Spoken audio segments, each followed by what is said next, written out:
جی doctor صاحب، آپ نے بہت سارے شعبہ جات میں الحمدللہ کام کیا ہے، تو اپنے جو سامعین اور حاضرین ہیں ہمارے، انہیں اپنی کچھ علمی خدمات کے حوالے سے، ظاہر ہے آپ نے فارسی میں بہت بڑا کام کیا ہے، اردو زبان کے اندر، اس طرح انگلش کے اندر آپ نے کام کیا ہے، تو اس حوالے سے اپنے سننے والوں کو کچھ اپنی خدمات کے حوالے سے بتانا پسند فرمائیں گے؟ بسم اللہ الرحمن الرحیم۔ پہلے تو میں آپ کا شکر گزار ہوں کہ آپ تشریف لائے اور اس موضوع پہ گفتگو کا موقع فراہم کیا، لب کشائی کا موقع دیا۔ عجیب لگتا ہے کہ بندہ اپنے بارے میں خود بتائے یہ، لیکن بہرحال اس کو یوں کر لیتے ہیں، وہ جو اللہ پاک نے فرمایا فاما بنعمت رب کا فحدث، اپنے رب کی نعمتوں کا چرچا کرو، تو یہ انعام خداوندی سمجھ کے، اس کی نعمت کا چرچا سمجھ کے میں گفتگو کروں گا، تاکہ یہ خود ستائی میں نہ آئے۔ یہ میں کچھ نہیں یہ چاہتا کہ میرے اپنی بارے میں ایسا کوئی بات کروں جو خدا نخواستہ کوئی سمجھے یہ کہ میں اپنی خود نمائی یا خود ستائی کر رہا ہوں۔ جو خدمات طالب علمانہ طریقے سے اللہ تعالیٰ کی توفیق سے انجام دی ہیں، اس پہ میں گفتگو کرتا ہوں۔ بسم اللہ الرحمن الرحیم۔ پہلی بات تو یہ ہے کہ تعلیم تو بعد میں میری مکمل ہوئی، مکمل اس معنی میں کہ ڈاکٹریٹ کی 1997 میں جا کر 1997 میں مجھے ڈاکٹریٹ کی ڈگری ملی، لیکن اس سے پہلے سے کام، یہ سفر علمی جو تھا شروع ہو چکا تھا، اور اس میں مختلف پہلوؤں پہ کام ہے۔ پہلے نمبر پہ ایک کام ہوا سروے آف لائبریریز۔ پاکستان میں جو لائبریریاں ہیں ان کا سروے کیا، وہ نجی بھی لائبریریاں تھیں، سرکاری بھی تھیں، ذاتی بھی تھیں، اور نیم سرکاری بھی لائبریریاں تھیں۔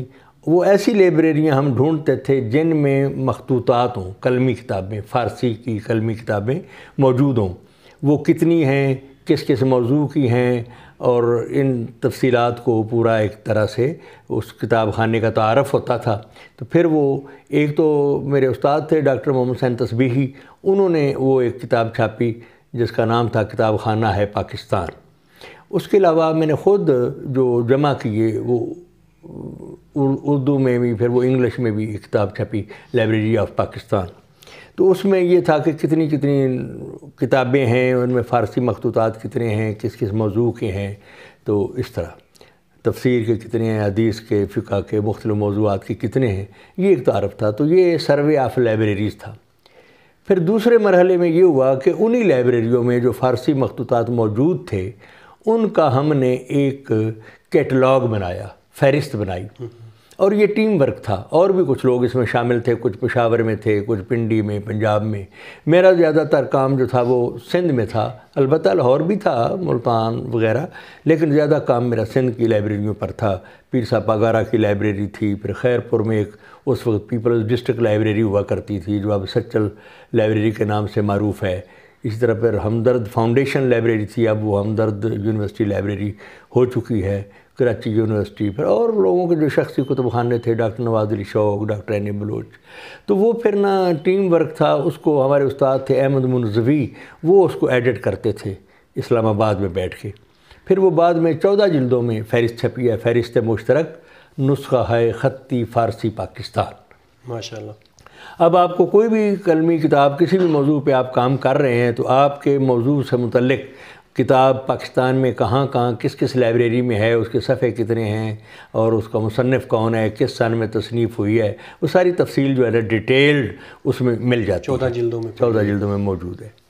پھر اس کے بعد انفرادی کتب خانوں کے الگ الگ کیٹلاگ بھی، مثلا میں نے پنجاب یونیورسٹی کے جو لائبریری ہے اس میں آذر کلیکشن ہے، پروفیسر سراج الدین آذر تھے، انگلش کے پروفیسر ہوا کرتے تھے، ان کا کتب خانہ سارا وہاں پہ تھا، اس میں فارسی مخطوطات تھے۔ اس کا میں نے ایک کیٹلاگ بنایا جو میری خیر فہرست کے میرے نام سے پہلی بار چھپی، ایرانی ادارہ تھا مرکز تحقیقات فارسی ایران و پاکستان، انہوں نے چھاپی تھی۔ پھر اس کے بعد ہمدرد فاؤنڈیشن کی جو لائبریری تھی کراچی میں، اس کے فارسی مخطوطات کی جو میں نے فہرست مرتب کی وہ 1988 میں چھپ گئی تھی۔ پھر اس کے بعد جو ذاتی کتب خانے تھے، مثلا ایک ڈاکٹر نواز علی شوق ہیں کراچی میں، ان کے لائبریری کی فہرست میں نے بنائی، اور وہ کس شوق سے، کیا شوق، گنجینہ شوق کے نام سے وہ کتاب چھپی، گنجینہ شوق فہرست ہے ان کے فارسی مخطوطات کی. پھر ڈاکٹر این اے بلوچ تھے حیدرآباد میں، بہت بڑے اسکالر تھے، ان کے فارسی مخطوطات کی فہرست بنائی. بعد میں وہ مخطوطات جو ہیں وہ سندھ آرکائیوز میں چلے گئے. تو وہ جو فہرست تھی وہ پہلے جو جام شور و سندھ یونیورسٹی سے ایک رسالہ نکلتا ہے تحقیق، اس میں چھپی. پھر وہ ایران سے بھی وہ فہرست چھپی. تو اس طرح یہ فہارس کا کام چلتا رہا. یہ دوسرا مرحلہ تھا فہرست نگاری کا. تیسرا یہ تھا کہ پھر ان فارسی نسخوں میں جو اہم نسخے تھے جو کہ ہم چاہتے تھے کہ دنیا میں متعارف ہوں، سامنے آئیں، پھر وہ ایڈٹ کیے. ایسے کئی نسخے ایڈٹ کیے، مرتب کیے، تو وہ پھر چھپے. پھر چوتھے مرحلے میں یہ ہوا کہ یہ چونکہ فارسی ہے، اب زیادہ چلن فارسی کا نہیں رہا، تو پھر ہم نے ان کو اردو ترجمہ شروع کر دیا. تراجم کا کام شروع ہو گیا. تراجم کام شروع ہوا. پھر وہ کئی کتاب، مثلا مولوی رحمان علی ایک کتاب ہے تذکرہ علماء ہند، پروفیسر ایوب قادری صاحب نے اس کا ترجمہ کیا تھا، پاکستان ہسٹوریکل سوسائٹی نے چھاپا تھا، لیکن وہ ناپید ہو گئی. تو پھر میں نے اس پہ نظر ثانی کی تو اس کو دوبارہ چھاپا. پھر ایک کتاب تھی لطائف اشرفی مخدوم اشرف جہانگیر سمنانی رحمۃ اللہ علیہ کی، تصوف کی کتاب تھی، اس کا اردو ترجمہ کیا، وہ چھپا. پھر معیار سالکان طریقت کتاب تھی میر علی شیر خان ٹھٹوی کی، اس کا میں نے ترجمہ کیا، پھر وہ چھپی. پھر ایک اور کتاب تھی تاریخ بلوچی کے نام سے عبد المجید جوکھیہ کی، وہ فارسی متن اس کا مرتب کیا، ساتھ اس کا اردو ترجمہ کیا. تو اس طرح کے کئی کام ہیں جو بعد میں پھر انجام ہوئے. بعض پھر ایسے تھے جو رسالوں میں چھپتے گئے، کچھ جو تھے وہ مستقل کتابی شکل میں چھپتے گئے، کچھ ایران سے بھی چھپے. تو اس طرح کے پھر کام ہوتے رہے. پھر اس کے علاوہ جو تھا فارسی کے علاوہ، اردو تراجم کے علاوہ، کچھ مجھے شوق تھا یہ قطعات تاریخ کہنے کا. تو وہ بہت سارے لوگوں کے فارسی بھی اردو بھی قطعات تاریخ کہے، وہ چھپی تو نہیں ہے لیکن کچھ چھپے. جو مثلا نقوش ایک رسالہ نکلتا تھا لاہور سے، اس کے جو ایڈیٹر تھے محمد طفیل، تو وہ ان کے نقوش کا محمد طفیل نمبر چھپا. تو وہ پریس میں جا چکا تھا. تو لاہور میں ایک ہوتے تھے، وہ بھی تاریخ گو تھے، محترم کسرا منہاس صاحب، اللہ کو پیارے ہو گئے. انہوں نے مجھے کہا کہ آپ ان پہ کوئی قطعات لکھیں. تو میں نے اسی وقت وہ لکھے. تو وہ پریس میں تھا تو فوراً انہوں نے کتابت کرا کے تو اس میں وہ شامل کیے. تو اس کی دوسری جلد جو ہے نقوش کا طفیل نمبر میں، محمد طفیل نمبر، اس میں وہ چھپ گئے. پھر وہ ڈاکٹر تسبیح صاحب جو ہمارے استاد تھے، جن کے ساتھ ہم مختلف لائبریریوں میں جاتے تھے، تو انہوں نے ایک کتاب لکھی فارسی پاکستانی و مطالب پاکستان شناسی. تو یہ شروع کی باتیں ہیں جب ابھی ہم قدم رکھ رہے تھے. تو اس وقت بھی میں نے قطع تاریخ کہا ہے تو وہ اس کتاب میں شامل ہے. تو اس طرح کئی کتابوں میں میرے قطعات تاریخ چھپے. کچھ مزاروں پہ لگاتے ہیں، جو بزرگوں کے مزار ہیں تو وہ پتھروں پہ سنگ مرمر پہ کندہ کر کے تو وہ مزاروں پہ لگایا گیا، وہ بھی بہت ہیں اس طرح. تو یہ کام بھی ایک ہے جو میں نے کیا. باقی شاعری کا بھی شوق رہا بچپن میں، فارسی اردو پنجابی تین طرح کی شاعری کرتے رہے. تو لیکن مجھے پھر بعد میں جب ریسرچ کی طرف آ گئے تو وہ زیادہ ٹائم پھر ریسرچ کی طرف آیا، وہ ذرا کم ہو گیا شوق اس کا. لیکن وہ بھی میری پرانی ڈائریوں میں چیزیں پڑی ہوئی ہیں. کبھی کوئی ہمت کرے گا میرا بچہ تو اس کو اکٹھا کر شائع کر دے گا، سامنے آ جائے گی وہ چیز بھی. اچھا، اس میں ڈاکٹر صاحب یہ کام حکومتی سرپرستی میں ہو رہا تھا یا کوئی انجمن تھی یا کوئی تحریک تھی؟ نہیں، یہ حکومت ایران نہیں تھا، پاکستان نہیں تھا. حکومت ایران کا ایک ادارہ تھا اسلام آباد میں، مرکز تحقیقات فارسی ایران و پاکستان. تو وہ کروا رہے تھے. تو وہ ہم ایسے کر کے لا کے دیتے تو وہ وہاں پھر اس پہ کام کرتے تھے، اس کو ایڈٹ کرتے تھے. بعد میں پھر چونکہ ایک ذوق ہی اس طرح کا بن گیا یا طریقہ یہ بن گیا، پھر اپنے طور پہ بھی کام کیا. تو اسی ادارے نے وہ کتاب چھاپی. 2 کتابیں تو اسی ادارے نے میری چھاپ دی، ایک پنجاب یونیورسٹی لائبریری والی اور ایک ہمدرد والی. بعد میں جو چھاپی وہ ڈاکٹر نواز علی شوق کی گنجینہ شوق کے نام سے انہوں نے خود ہی شائع کی کافی پبلیکیشن سے. پھر جو ڈاکٹر این اے بلوچ کی وہ میں نے آپ کو بتا ہی دیا ہے کہ اس میں جام شوروں سے چھپی یونیورسٹی سے، پھر ایران سے بھی چھپی. اس کے علاوہ میرے کئی کام ہیں، مثلا خطوط پہ میں نے کام کیا. بڑے ایک اسکالر ہوئے ہیں سندھ کے پیر حسام الدین راشدی، ان کے کچھ خطوط تھے. ڈاکٹر محمد باقر پرنسپل رہے ہیں اورینٹل کالج پنجاب یونیورسٹی کے، ان کے نام. تو ان کے خطوط میں نے مرتب کیے تو وہ پھر شائع ہوئے اور وہ کراچی یونیورسٹی نے شائع کیے. تو اس طرح کی کئی کتابیں. اچھا، اس میں ڈاکٹر صاحب اپنے سندھ میں جس طرح فرمایا کہ آپ نے زیادہ تر کام ادھر کیا ہے، سندھ میں لائبریریوں کی حفاظت، ان کی بقا، ان کی ترویج کا نظام آپ کو بہتر نظر آتا ہے یا کہ ہمارے پنجاب کے اندر نہیں دیکھیں، جو شخصی لائبریری ہوتی ہے نا، اصل میں اب رجحان نہیں رہا. بزرگ تھے نا عالم فاضل پڑھے لکھے، تو وہ کتابیں لکھتے رہے یا سنبھالتے رہے.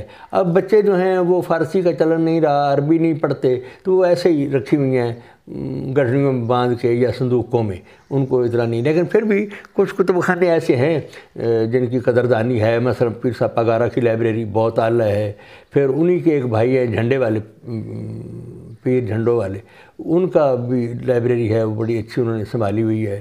اس طرح ڈاکٹر بروش صاحب کی تھی، اور بھی شخصی کتب خانے اچھے سنبھالے. ایک قاضیوں کی لائبریری تھی حالہ میں، وہ میں نے دیکھی، وہ بھی بڑی اچھی تھی، مرتب تھی، سنبھالی ہوئی تھی. وہاں پہ ایک ہیں ہمارے دوست ہیں ڈاکٹر سومرو صاحب، ڈاکٹر ادریس سومرو، ان کی لائبریری بھی بڑی اچھی تھی، اور ان کے مخطوطات، وہ خود بھی مخطوطہ شناس ہیں اور کتاب سے بڑا محبت کرنے والے ہیں. وہ بھی بہت اچھی لائبریری ہے. لیکن اس کے علاوہ وہاں جماعت اسلامی کی تھی، منصورہ ایک جگہ ہے سندھ میں، ان کی لائبریری بھی میں نے دیکھی. پھر سندالہ جی انسٹیٹیوٹ ہے، سندھی ادبی بورڈ ہے، بہت سارے ادارے ہیں. ادارے تو اپنی کتابیں سنبھالتے ہیں، اچھی بھی رکھتے ہیں، لیکن جو شخصی ہوتی ہیں وہ ذرا اتنا، جب تک اہل علم موجود ہوتے ہیں وہ زندہ رہتی ہیں، پھر بعد میں اولاد کے لیے بوجھ بن جاتی پھر وہ دے بھی دیتے ہیں یا بیچ دیتے ہیں یا ردی میں یا پھینک دیں، اس طرح. خود آپ کا جو فارسی کا مقالہ تھا جی اس میں، یہاں کتاب ہمارے پاس یہ نا، یہ اس کو اٹھائیں، یہ پہلے میں نے اس کو فارسی میں لکھا، فارسی میں لکھا، تو اس کو میں نے خود شائع کیا. ادارہ معیار سالکان طریقت، یہ قبلہ کی جو پی ایچ ڈی کا مقالہ تھا، اس کو بعد میں خود انہوں نے یہ اردو کے ترجمہ کیا، ترجمہ بھی خود انہوں نے کیا. یہ پچھلے ہم جو کوشچن تھا اس میں بھی ہم بات ہی ریپیٹ کر چکے تھے. اچھا پیر صاحب، اس کی کیا خصوصیات تھیں اور اس میں کون سے موضوعات کو آپ نے ڈسکس کیا تھا؟ یہ میں عرض کرتا ہوں. یہ اصل میں ٹھٹا جو سندھ کا شہر ہے نا، وہاں کا ایک مصنف ہوا ہے میر علی شیر کان نے، تخلص کرتا ہے کنات سے، کانے، میر علی شیر کان نے، ٹھٹوی شیرازی. یہ تھے تو ایرانی لوگ، لیکن کسی دور میں ٹھٹا میں آ کے بس گئے. ٹھٹا بڑا علمی مرکز ہوا کرتا تھا. تو ٹھٹا میں اس نے یہ زندگی کی آخری کتاب لکھی. اس کے مقدمے میں ویسے تو 40-50 کتابیں لکھی ہیں. تو اس میں لکھتا ہے کہ اب میری 63 سال عمر ہو گئی ہے، کچھ بیماریاں لاحق ہو گئی ہیں، تو میں سوچتا ہوں کوئی ایسی کتاب لکھوں جو وجہ نجات بن جائے. تو یہ اس نے بزرگان دین کا تذکرہ لکھا، حالات زندگی. اس کے نا 12 باب ہیں. ایک باب پہلی صدی، جو پہلا باب ہے پہلی صدی کے بزرگوں پہ ہے، پھر دوسری صدی کا، تیسری کا. تو اس نے 1 سال میں یہ کتاب لکھ دی. تو اس میں 1200 سال کے بزرگوں کے تذکرے ہیں. اس کا نام ہے معیار سالکان طریقت. اس کے اعداد نکالیں تو وہ 1202 ہجری بنتا ہے جس سن میں یہ کتاب لکھی گئی.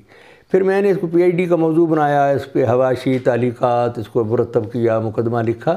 پھر اس کا ترجمہ میں نے خود کیا. یہ حکومت سندھ کا محکمہ سیاحت و ثقافت ہے، کلچر ڈپارٹمنٹ، انہوں نے پھر اس کو دوبارہ شائع کیا. پھر سندھ میں فارسی ادب پہ میں نے کافی کام کیا. جو حکمران تھے کلوڑا خاندان، ان کا میر منشی تھا، جو آج کل سیکٹری کہہ لیں، تو وہ ان کے خطوط لکھتا تھا، مختلف جو حکومتی خط ہوتے ہیں، آرڈر. تو وہ پھر جمع ہوتے تو اس کا بیٹا تھا 7 میں بیٹھ کر اس نے اس کو مرتب کیا، شیوک رام اتارد کا. تو انشاء اتارد کے نام سے، شیوک رام نام تھا، اتارد اس کا تخلص تھا. پڑھا لکھا بندہ تھا. اس کے خطوط وہ میں نے مرتب کیے، یہ آپ کے سامنے رکھے ہوئے. یہ بھی حکومت سندھ نے اس کو شائع کیا ہے. ٹھیک ہے. اچھا، اسی طرح پھر سندھ میں ایک بڑے بزرگ ہوئے ہیں، فقیر قادر بخش بے دل. روڑی میں ان کا مزار ہے. قادری سلسلے کے بزرگ تھے فقیر قادر بخش بے دل. وہ کئی زبانوں کے شاعر تھے. انہوں نے سرائکی، سندھی، اردو، فارسی، عربی، کئی زبانوں میں کلام لکھا. پھر ان کے جو فارسی تھے، جو دیوان تھے، وہاں ان کی مزار پہ ایک بنی ہوئی ہے بے دل یادگار کمیٹی. اس کے جو سیکٹری ہیں جناب اختر درگاہی صاحب، وہ بڑے صاحب ذوق ہیں. انہوں نے کہا کہ یہ فارسی جو متن ہے یہ ہمیں درست کر کے دیں. وہ 3 دیوان تھے. یہ دیکھیں، دیوان منہاج الحقیقت، دیوان مصباح الطریقت، اور ایک اور دیوان تھا دیوان مصباح الطریقت. تو اس طرح یہ 3 دیوان تھے. یہ اور 3 دیوان ان کے میں نے مرتب کیے. پھر ایک جگہ ہے کھوڑا شریف، مخدوم عبد الرحمن کھوڑا شہید ان کے مزار ہے وہاں پہ، ان کا ایک کتاب تھی تذکرہ مخادیم کھوڑا، وہ مرتب کی۔ پھر پیر صاحب اگاڑا کے جو جد اعلیٰ تھے پیر صاحب محمد راشد روضہ دنی، ان پہ ان کی ایک لغت ہے فارسی سے فارسی، جمع الجوامع اس کا نام ہے، وہ پھر میں نے اس پہ ایک مضمون لکھا، مجھے قلمی نسخہ ملا نیشنل میوزیم کراچی سے، تو وہ ڈاکٹر این بلوچ نے توجہ دلائی پیر صاحب کو کہ یہ آپ کے بزرگوں کی کتاب ہے۔ پھر انہوں نے مجھے بلایا اور معاہدہ کیا کہ یہ ہمیں کتاب مرتب کر کے دیں، پھر وہ سامنے رکھی 10 جلدوں میں وہ لغت لکھی میں نے، پھر فارسی سے فارسی تو وہ مرتب کی، پھر پیر صاحب نے ابھی 4 جلد اس کی چھپ گئی ہیں۔ پھر اس کے بعد لغت پہ میرا دوسرا کام جو ہے وہ ہمارا جو جی سی یونیورسٹی لاہور، وہاں وہ ٹیم ورک تھا 3-4 پروفیسروں نے مل کے، تو وہ فارسی سے اردو ہے، اس کی بھی 2-3 جلدیں چھپ گئی ہیں، یہ ادھر رکھی ہوئی ہیں میرے پاس۔